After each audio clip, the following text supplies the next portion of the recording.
Let's talk about what happens when you've made some changes to your content, but you're not happy with the result. Penzle gives you the option to roll back by keeping track of content versions. This holds true for content you make from templates as well as media assets.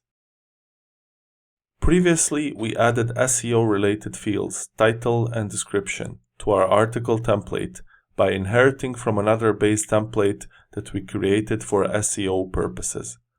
Now let's go ahead and populate those fields.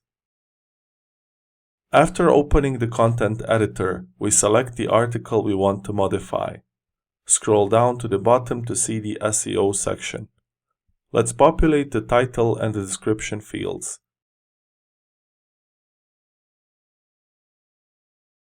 We are done with editing this article, so let's save our changes. Anytime you modify and save your content, a new version gets created.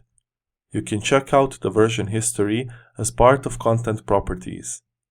If you want to compare the current version of content with a previous one, you can do so by selecting the version you wish to compare it to and clicking Compare with Current Version button.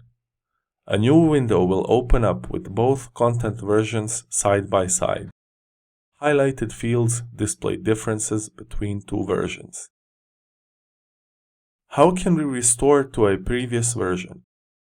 Let's open an asset from Media Library. Look at the asset property dedicated to versioning located in General tab.